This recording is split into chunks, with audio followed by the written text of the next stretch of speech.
What's going on, guys? So in this video, I'm bringing to you 5 of my personal favorite lavender-dominant fragrances.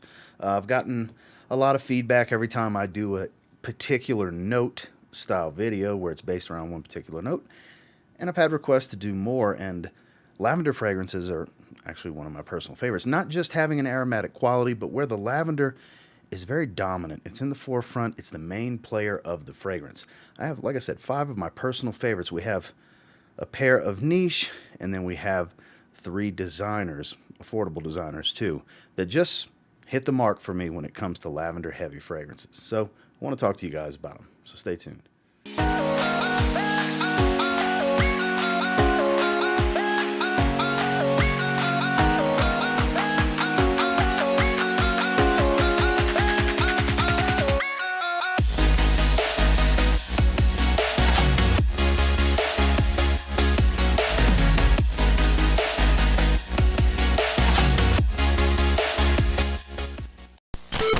Starting with one that doesn't get any spotlight like it used to. Its flankers seem to. The carbon flanker, the newer ocean flanker. They all seem to get the spotlight over the original Prada Luna Rossa. Beautiful. This is a 50 ml. This is one that is a gorgeous, bright, and soapy type of lavender. It's well known that Prada does soapy fragrances very well. Whether it's iris, neroli, or especially lavender, it's a clean, smooth, luxurious, soapy type of smell when they dominate a fragrance with some lavender. And this is no exception. This is a remarkable lavender fragrance, in my opinion. One of the best. That's why I wanted to start the video with this particular fragrance. Got a little bit of a green freshness to it. I believe there's a mint note in here. There's a little touch of citrus, but I don't really get much citrus here. I think it's like a bitter orange note or something along those lines. I could be incorrect. I don't have the notes directly in front of me. And there's a specific, like, musky, spicy type of smell. I've called this in the past kind of a peppery bar of soap. It has a little bit of a fresh spice, peppery type of smell with just this dominating lavender note that lasts from start to finish. Not some powerhouse fragrance, but as clean and inoffensive and pretty expensive smelling for a designer as they come. It's a great fragrance. It spawned a ton of great fragrances, but if you're just looking at the scent alone, don't look at mass appeal, don't look at performance, don't look at compliment factor like a lot of people like to factor in. If you just look at how you feel about it when you smell the fragrance, I think it would be hard to pick one over this in just enjoyment of scent in the entire line. My personal thoughts, of course, you may feel differently, but I'd say it's pretty hard to argue that this isn't the best smelling one in the line, and it just happens to be the one based around lavender.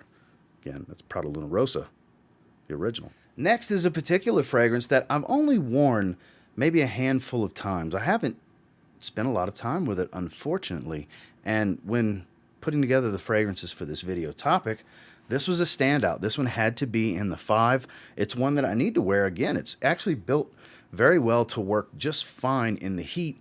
We're talking about Nishane's B612. This is based around some lavender, some geranium. It's very woody and musky. There's a little bit of cypress in here that provide this fresh green feel. Like I said, it's very fresh and spicy, but a lot of soapy lavender in the top. And then it kind of fades a little bit further back, and other notes kind of jump in front hours into the life of the fragrance. But the lavender never seems to go away. It has a very strong aromatic quality from start to finish, but distinctive lavender for the first few hours of the life of this fragrance. Super versatile. Masculine, but not too overly masculine to where people would say it's kind of a mature fragrance or anything. This is, for as well put together of a scent as it is, great office attire type of fragrance.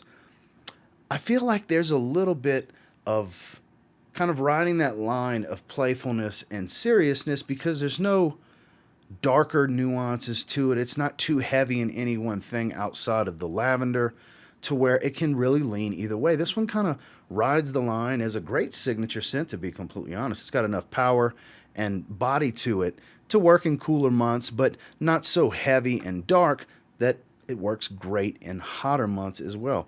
Like I said, beautiful, beautiful fragrance. It's got a lot of woods in it. There's a little bit of patchouli that doesn't really come across to me too heavily. It's kind of a geranium, cypress, minty green, fresh type of feel with a lot of lavender up top, and like I said, more of this fresh, spicy, and musky, woody type of base that come through and take over the remaining life of the fragrance. Beautiful stuff, above average performer, just a lovely lavender-based fragrance. Is Nishane B612. Next is one from Ferrari's Essence collection. You know exactly what fragrance I'm talking about when I say that. This one for the longest time was like a $20 fragrance from Discounters Online. Still one of the easiest to find of the four since they've kind of become more scarce and prices have gone up. It doesn't cost near what a Bright Neroli or Noble Fig cost, but Ferrari's Pure Lavender is just that. It is pure lavender goodness. There's a nice cardamom spice to this that doesn't make it too spicy of a fragrance. It's very, very lovely, very soothing, relaxing. Not the highest quality lavender, don't get me wrong, but this is one of those wind down in the evening type of fragrances. This isn't one that I would look to wear as a casual scent daily unless you're just looking for a mellow, laid back, and chill type of day, because this is going to soothe and calm your mood. It's going to bring you down a notch, because like I said, this is Pure Lavender is a good name because it's probably the heaviest dose of lavender of the 5 fragrances in this video. There's other notes to it. There's vanilla, there's cashmere wood, there's a little bit of an herbal quality. I believe there's some sage or something like that in here as well. The main things you're going to smell is you're going to get a nice little fresh spicy pop. You're going to get a nice smooth woody base and a whole bunch of soothing, calming, soapy lavender. One of the strongest aromatics out there. Still can be found for 30 some odd dollars pretty easily, so it's still very affordable. Not a superstar in performance, but kind of an average performer, but can be a little cloying because it is lavender dominant. The lavender dominant fragrance is one thing I forgot to mention. If you over apply, you can choke yourself out. Lavender is, when it's the main player, it's a strong, strong opening to a fragrance, and that's the case here. So keep that in mind when you spray this one, because you could choke yourself out, but definitely one of the best lavender fragrances out there. It's Ferrari's Pure Lavender. Next is one of the 2 new releases from Kajal Perfumes. This has rocketed to the top as like the top 3 from the house for me. I believe they have in the neighborhood of like 15 or so fragrances now, and Kajal Faris is one of the highlights of the house in my opinion. Very masculine, crisp, fresh, lavender heavy. This is, in my personal opinion, of the 5 in this video, the highest quality, most delectable and delightful and smooth lavender of them all. There's citruses, there's florals. It's got a little bit of a woody tone in the backdrop. Oh, but up top, it's all about fresh green spice and a heavy, hefty dose of some of the most natural lavender. It's like walking through a lavender field type of lavender. Just so good, so good. One of the best woody aromatic style fragrances I've ever smelled. It doesn't come across like they reinvented the wheel, like it's super unique, but like I said, the quality is to the nines. It's a little ambery and warm as it starts to dry, but there's a lot of woods here. There's vetiver that doesn't come across earthy. There's some sandalwood that doesn't make it too creamy, but does provide a nice woody backdrop. But that lavender never seems to go away. This is one of my favorites. This was a standout. This was the second fragrance behind Luna Rossa that I grabbed, because this is kind of a poster child for this video. While one of the more complex fragrances in this video, don't get me wrong, it's probably got the most notes out of all of them. The one thing that stands tall above all the rest of the notes here and main accords is aromatic lavender, and fresh cut lavender too. Like I said, almost walking through a field of lavender. Beautiful smell. Must try from the house if you like lavender, looking for more masculine fragrances that aren't playfully sweet or, full of modern synthetics like ambroxan and synthetic ambergris or amberwoods. If you're looking to get away from some of that stuff and you just want quality, real serious quality, you might want to check this one out. One of the best I've ever smelled as far as lavender dominant. Kajal Faris. Last but most certainly not least, I wasn't even sure where to put this in the video. I kind of saved it for last because it's one that does not get any spotlight, does not get enough love, and it is just such an underrated lavender fragrance. It's super underrated as a flanker in its own line. We're talking about Hugo Boss Bottled. This is Boss Bottled Infinite. This, the color of the juice is perfect because it's very woody in its backdrop. This olive tree note provides this almost balsamic, oily, almost resinous feel. Like it smells like actual olives, wood and olives, mixed with just this heavy dose of. It makes the lavender thick. It's a big dose of lavender. That's why I say this purple colored juice, it's a deep dark purple, is very fitting. It's surprises me even to this day because it's been out since like 2019, maybe 2020. I did a full review on this one back in like late winter, beginning of spring of 2020.